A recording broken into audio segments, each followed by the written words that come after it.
الحمد لله رب العالمين والعاقبة للمتقين والصلاة والسلام على أشرف الأنبياء والمرسلين أما بعد أعوذ بالله من الشيطان الرجيم بسم الله الرحمن الرحيم يا أيها الذين آمنوا اتقوا الله حق تقاته قال الله تبارك وتعالى في القرآن المجيد في مقام آخر انما يخشى الله من عباده العلماء صدق الله العظيم وصدق رسوله النبي الكريم ان الله وملائكته يصلون على النبي يا ايها الذين آمنوا صلوا عليه وسلموا تسليما اللهم صل على سيدنا ومولانا محمد معدن الجود والکرم آلہ وصحبہ وبارک وسلم۔ حمد و صلات کے بعد انتہائی عزت و تکریم کے لائق سامعین و حاضرین، دوستو، بزرگوں اور بھائیوں، محفل شب برات کے عنوان سے اس خوبصورت رات میں اور ان ٹھنڈی ہواؤں میں آپ حضرات تشریف فرمائیں۔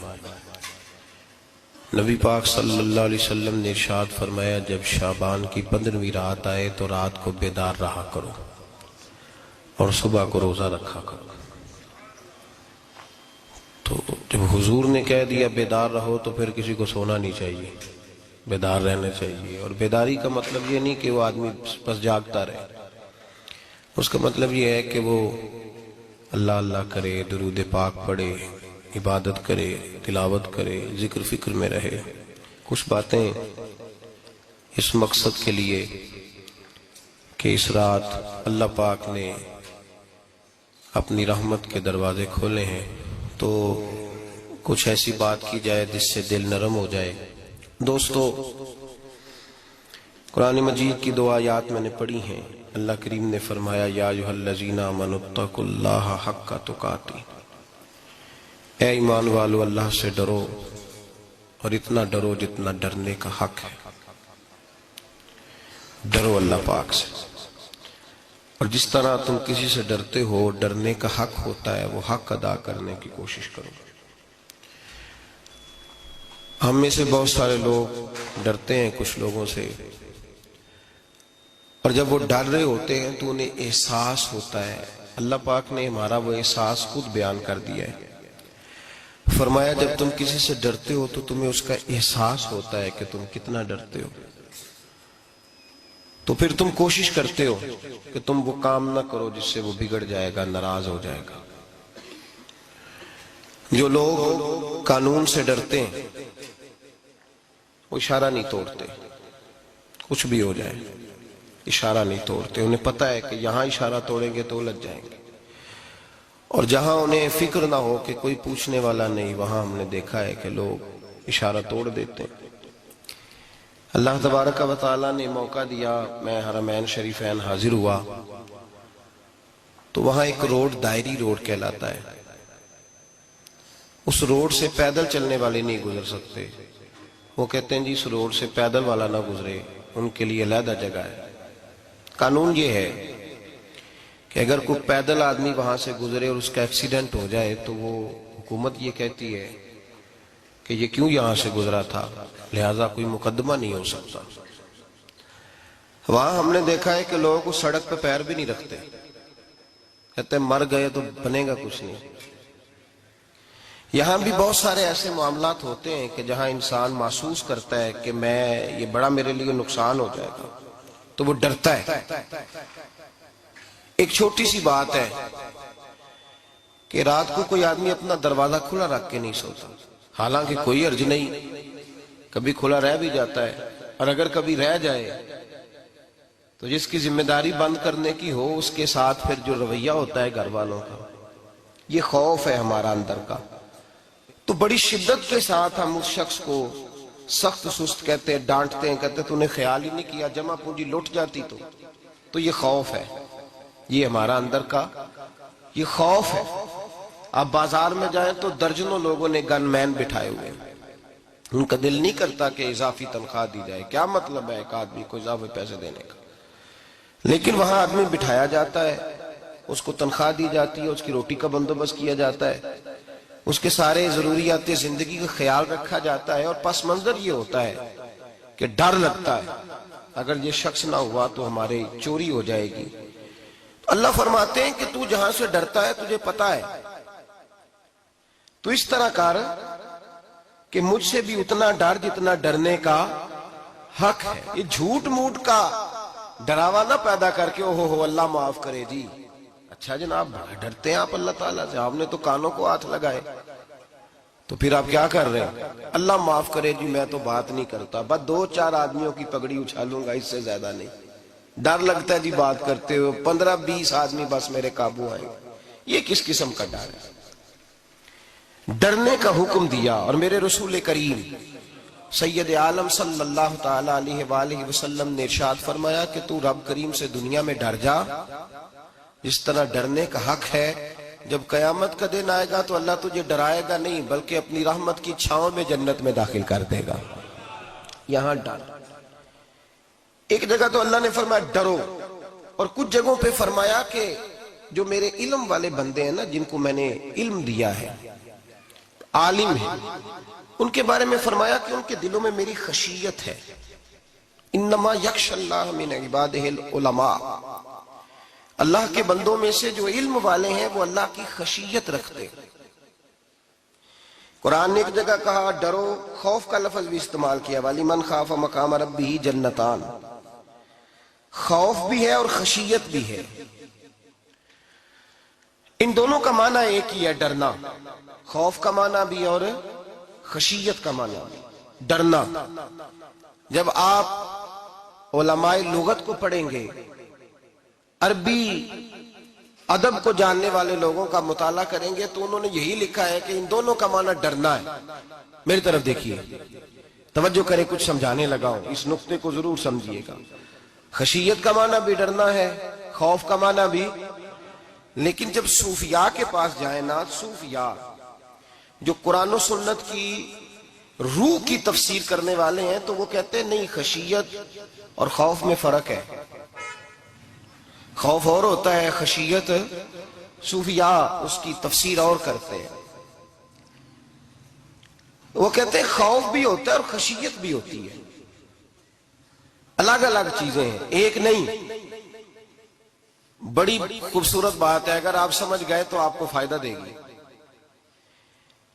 صوفیاء یہ کہتے ہیں کہ بھائی خوف ہوتا ہے اپنے گناہوں کا، کہ میں نے یہ گناہ کیے ہیں، اگر اللہ نے مجھ سے پوچھا تو مجھے بڑا خوف آتا ہے، مار پڑے گی، یہ خوف ہے۔ پھر سمجھ لیں، ایک آدمی نے حرام کا مال اکٹھا کیا ہے زندگی میں، معاذ اللہ اس نے بڑے پاپ کیے، گناہ کیے، شراب پی، بدکاری کی، معاذ اللہ تعالیٰ ثم معاذ اللہ۔ اب اسے ڈر لگ رہا ہے کہ اللہ تبارک و تعالیٰ نے پوچھا تو میں کیا جواب دوں گا، یہ خوف ہے۔ اور خشیت یہ ہے کہ ایک آدمی سارا دن نماز پڑھتا ہے، روزہ رکھتا ہے، عبادت کرتا ہے، اللہ کو یاد کرتا ہے، پھر بھی ڈرتا ہے، یہ خشیت ہے، یہ خشیت ہے۔ جو گناہوں سے ڈرے وہ خوف ہے، اور جو رب کی ناراضگی سے ڈرے وہ خشیت ہے۔ جو کہے یار میرا رب کہیں ناراض نہ ہو جائے، میرا رب کہیں مجھ سے، بڑی خوبصورت مثال دی۔ میں نے اپنے صاحب سے پوچھا کہ حضور یہ مسئلہ کیا ہے، تو فرمانے لگے ایک بادشاہ نے ایک غریب کی بیٹی اسے پسند آ گئی تھی، تو اس نے عزت کے ساتھ اس سے شادی کر لی، رشتہ بھیج کے، وقار کے ساتھ۔ بیٹی کا باپ اپنی بیٹی کے مقدر پر رشک کرنے لگا کہ میری بیٹی کو بادشاہ نے پسند کیا ہے، بادشاہ کے شہزادے نے رشتہ بھیج دیا ہے۔ شہزادہ بیاہ کے لے گیا بیٹی کو، 20 کنیزائیں، نوکرانیاں اس عورت کی خدمت کرنے پہ لگی ہوئی ہیں، توجہ ہے، اس کا ہر حکم ماننے کو تیار ہے۔ لیکن وہ بی بی سویرے بھی رو پڑتی ہے اور شام کو بھی رو پڑتی ہے، روتی رہتی ہے۔ اس سے کسی نے پوچھ لیا کہ بی بی تو روتی کیوں ہے، 20 کنیزائیں ہیں، گھر میں سکون ہے، ہر شے ہے، تو روتی کیوں ہے؟ تو وہ کہنے لگی اصل بات یہ ہے کہ جو کچھ مجھے ملا ہے میں اس کے قابل نہیں تھی، تو میں ڈرتی ہوں میرا سائیں کہیں ناراض نہ ہو جائے، وہ ناراض نہ ہو جائے، میں قابل نہیں تھی، میری اوقات نہیں تھی، یہ من آنم کے من دانم، میں جو ہوں اس کا مجھے پتا تو ہے، اس نے میری حیثیت سے، میری اوقات سے، میرے ظرف سے، میری محنت سے بڑا بڑھ کے مجھے عطا کر دیا، میری چونکہ اوقات سے زیادہ دے دیا تو میں ڈرتی ہوں وہ ناراض نہ ہو جائے، کہیں میری یہ کھیل، یہ جو میں نے گھونسلہ بنایا ہے، یہ کہیں میرا ٹوٹ نہ جائے۔ میرے بھائی، میرے رسول کریم سید عالم صلی اللہ علیہ وسلم کے امت کے اولیاء، صلحاء، صوفیاء، اتقیاء، صحابہ، اہل بیت، یہ لوگ جب روتے تھے تو یہ کوئی اس لیے نہیں روتے تھے کہ یہ آج دوپہر کو چینی میں ملاوٹ کر کے آئے ہیں تو اس لیے رو رہے ہیں رات کو، اس لیے نہیں روتے تھے کہ آج انہوں نے جو شکر بیچی ہے اس شکر کے اندر بورا ملایا ہوا تھا، اس لیے نہیں رو رہے کہ آج 10 15 20 لاکھ رشوت کا مال بینک میں جمع کر، اس لیے تھوڑی روتے تھے، یہ تو اس لیے روتے تھے کہ اللہ تو نے بڑا کچھ عطا کیا ہے، کہیں ہم سے ناراض نہ ہو جانا، یہ تو اس کی خشیت میں رو رہے تھے۔ حضرت داؤد طائی رحمت اللہ تعالی علیہ، حضرت امام جعفر صادق جو نبی پاک صلی اللہ علیہ وسلم کے نواسے، جناب داؤد طائی کی ملاقات ہوئی تو امام جعفر صادق حضور کے نواسے عرض کرنے لگے، داؤد طائی یار میری بخشش کی دعا کرنا، رب مجھے معاف کر دے۔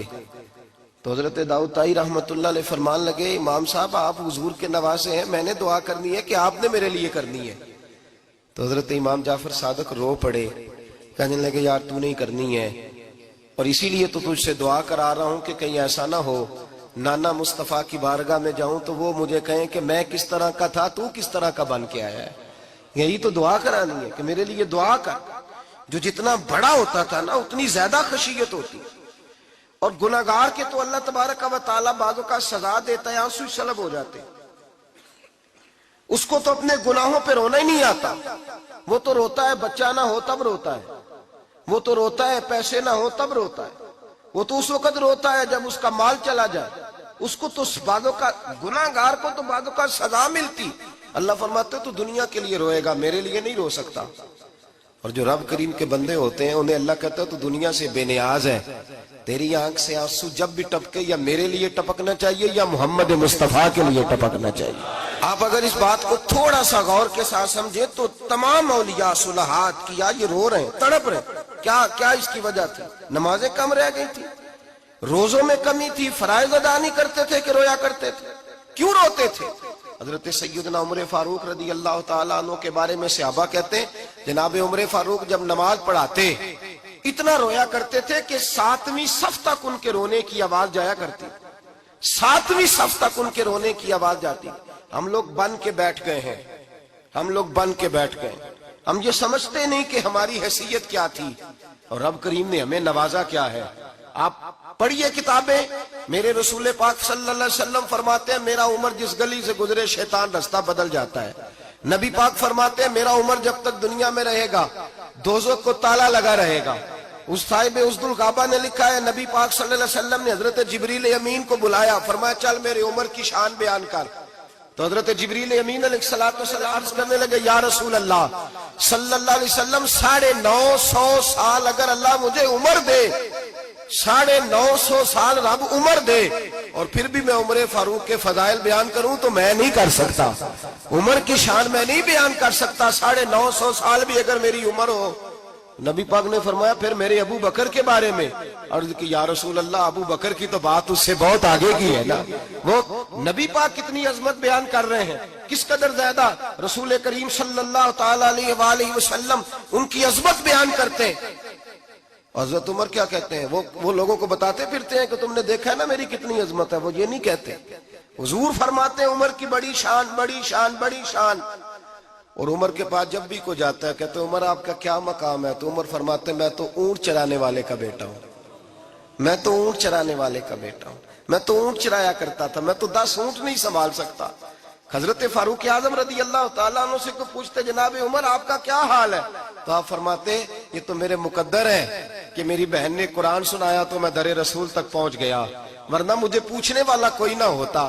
کبھی جناب علی المرتضیٰ کا بازو پکڑ کے کہتے ہیں علی تو نہ ہوتا تو عمر ہلاک ہو جاتا، بھائی حضور شانیں بیان کرتے ہیں. نبی پاک کہتے ہیں میرے ابو بکر نے احسانات کیے, بڑے احسانات کیے, میں نے سب کا بدلہ چکا دیا. ابو بکر کا نہیں چکایا. اللہ کی بارگاہ میں عرض کروں گا یا اللہ تو ہی اسے بدلے دے. اور جناب ابو بکر صدیق سے کوئی پوچھتا ہے ابو بکر آپ کا کیا حال ہے, تو ابو بکر صدیق فرماتے ہیں مجھ سے میرے اندر کا عالم نہ پوچھو, اگر قیامت کے دن اعلان ہوا نا کہ سارے لوگ بخشے گئے ایک باقی بچا ہے, تو مجھے ڈر لگتا ہے اکیلا ابو بکر ہی بچ جائے گا جو نہیں بخشا جائے گا. مجھے ڈر آتا ہے. تو بھائی پن کے بیٹھ گئے لوگ, لوگوں کو پوچھ کر کے دیکھیں, کہتے ہیں کیا پاپ کیا ہے, کیا ہو گیا ہے. خشیت سے کانپتی ہوئی روحیں, تڑپتے ہوئے میرے رسول پاک کے غلام, اولیاء اللہ صوفیاء کرام کے رونگٹے کھڑے ہیں رب کریم کے خوف سے. جو جتنا مالک کو جانتا ہے اتنا کانپ رہا ہے, اتنا ڈر رہا ہے. جس کی آنکھوں سے آنسو خشک ہے مطلب یہ ہے یہ رب کو جانتا ہی نہیں. اسے کیا خبر اس کا جلال کتنا ہے, اسے کیا خبر اس کا عذاب کتنا ہے, تو کیا جانے. ان بطش ربک لشدید, جب وہ پکڑتا ہے تو بڑا سخت پکڑتا ہے. حضرت عثمان غنی کو 3 دفعہ میرے نبی پاک نے فرمایا جنتی ہے, جنتی ہے. العثمان فی الجنہ, العثمان فی الجنہ, العثمان فی الجنہ. 3 دفعہ حضور نے جنت کی بشارت دی. میرے مصطفیٰ کریم نے فرمایا میرا عثمان گلی سے گزرے تو فرشتے بھی اس کی حیا کرتے ہیں. جناب عثمان غنی جن کو میرے نبی نے 2 بیٹیاں دے کے کہا عثمان میری 100 بیٹی بھی ہوتی, ایک کے بعد دوسری انتقال کرتی جاتی تو میں ساری تیرے نکاح میں دے دیتا. وہی حضرت عثمان غنی قبر پہ کھڑے ہیں حضور کے وصال کے بعد, ایک قبر پہ کھڑے, آنکھوں سے آنسو جاری ہے, داڑھی ساری آنسوؤں سے بھر گئی ہے, روتے ہی جاتے ہیں, روتے ہی جاتے ہیں. غلام کہتا عثمان یار رونا ہمیں چاہیے, رونا ہمیں چاہیے, جن کو کوئی بشارت نہیں اور آپ کو تو 3 بشارتیں, روتے کیوں ہو. جناب عثمان غنی فرمانے لگے جس مصطفیٰ نے مجھے جنت کی بشارت دی اسی رسول نے فرمایا تھا قبر آخرت کی منزلوں میں سے پہلی منزل ہے, آخرت کی منزلوں میں سے پہلی منزل. سوچتا ہوں اگر رب کریم نے عثمان سے حساب پوچھ لیا, حساب کیسے دینا ہے میرے مصطفیٰ کریم نے. یہ تو بات ہے نا جناب عمر کی, یہ تو بات ہے حضرت عمر کی, حضرت ابو بکر کی, جناب عثمان غنی کی. اور جس شیر خدا کے بارے میں نبی پاک نے فرمایا علی منی وانا من علی, فرمایا علی اور میں 2 نہیں, میں علی ہوں اور علی میں ہے. جن کو فرمایا من کنت مولا ہوں فہذا علی مولا, جس کا میں مولا اس کا علی بھی, اس کا علی بھی. جس مولا علی شیر خدا کو یہ درجہ دیا. ولی المرتضی اٹھے ہیں, نماز کا وضو کیا ہے, مصلی کی جانب جانے لگے تو جناب علی کا وجود تھر تھر کانپنے لگا, تھر تھر, چھم چھم آنسو برسنے لگے. حضرت سیدنا امام حسن آگے بڑھے, ابا جی کیا ہوا. فرمایا حسن ڈر رہا ہوں, مالک کی بارگاہ میں جا رہا ہوں, کہیں رب علی کو دھتکار ہی نہ دے, کہیں مالک علی سے حساب ہی نہ پوچھ لے, کہیں اللہ تبارک و تعالیٰ ناراضگی کی نظر سے نہ دیکھے. او بھائی ہم لوگ اتنے دلیر, اتنے تگڑے, اتنے سیاہ, اتنے عقل مند, اتنے گناہوں کے پیچھے پہاڑ ہیں, لیکن مجال ہے کوئی ایک قطرہ وہ آنسو جو ہم نے سنبھال کے رکھے ہیں دنیا داری پہ بہانے کے لیے. کبھی اپنا حساب کر, کبھی سوچ. روز شکوہ کرتا ہے, کہتا ہے میرے پاس پیسے نہیں, گاڑی نہیں, کار نہیں, کوٹھی نہیں, سرمایہ نہیں. کبھی سوچ جو کچھ ہے اگر رب کریم میرے اور آپ کے اعمال دیکھے تو ہماری حیثیت ہے کہ وہ سارا کچھ ہمیں دیا جاتا, ہماری اوقات تھی کہ وہ ہمیں دیا جاتا جو اس نے دیا ہے. ٹٹول کے دیکھیں, عمر گزر گئی شکوے کرتے, ذرا پلٹ کے دیکھیں. اگر ہمارے گناہ اور ہماری نیکیاں اکٹھی کی جائیں تو ہم جزا والے نہیں سزا والے نکلتے ہیں معاذ اللہ. محمود غزنوی بڑا پیار کرتے تھے ایاز کے ساتھ, بڑا پیار کرتے تھے, نوازا کرتے تھے. روز کوئی نہ کوئی تحفہ ملتا تھا ایاز کو. کچھ حسد کرنے والوں نے کہا محمود تو اسے تحفے دیتا ہے اور یہ جنگل میں اسلحہ اکٹھا کر رہا ہے, یہ تیرے خلاف علیحدہ سے فوج تیار کر رہا ہے, کچھ وقت آئے گا یہ تجھے چھوڑ کے علیحدہ سے بادشاہی کا دعویٰ کر دے گا. محمود غزنوی کہنے لگے یہ کس طرح کی بات, کہا تمہیں پتہ ہے کہ ایاز عصر سے لے کر عشاء تک کہاں رہتا ہے. محمود کہنے لگے یار واقعی میں نے کبھی پوچھا تو نہیں. شک کا بیج بو دیا, شک کا بیج بو دیا. محمود غزنوی کہنے لگے اچھا آج میں پیچھا کروں گا, تفتیش کروں گا, تحقیق کروں گا کہاں جاتا ہے. تحقیق کروں گا۔ محمود غزنوی نکلے پیچھا کرنے۔ عصر کے بعد ایاز نے جنگل کا رخ کیا، محمود بھی پیچھے پیچھے ہو لیے۔ کہتے ہیں جنگل کے بیچ جا کے ایک جھونپڑی آئی، اس جھونپڑی کے اندر ایاز گئے، دروازہ کھولا، اندر چلے گئے۔ مجھے بڑا غصہ تھا کہ ہر بات مجھے بتاتا ہے، یہ کیوں نہیں بتائی؟ جب ایاز اندر گئے تو میں نے زور زور سے دروازہ کھٹکھٹایا غصے کے ساتھ۔ ایاز نے دروازہ کھولا، باہر آئے، میں نے کہا پیچھے ہٹ۔ ایاز پیچھے ہٹے تو میں اندر چلا گیا۔ محمود کہتے ہیں جب میں اندر گیا تو میں نے اس جھونپڑی میں ایک پرانا کرتا لٹکا ہوا دیکھا، ایک ٹوٹے ہوئے جوتے پڑے ہوئے دیکھے، ایک چھوٹا سا ڈنڈا دیکھا، ایک مٹکا، ایک پیالہ دیکھا۔ میں نے ساری تلاشی لی تو چند ٹوٹی پھوٹی پرانی چیزیں۔ میں نے کہا ایاز یہ کیا ہے؟ تو کہتے ہیں ایاز کہنے لگا بات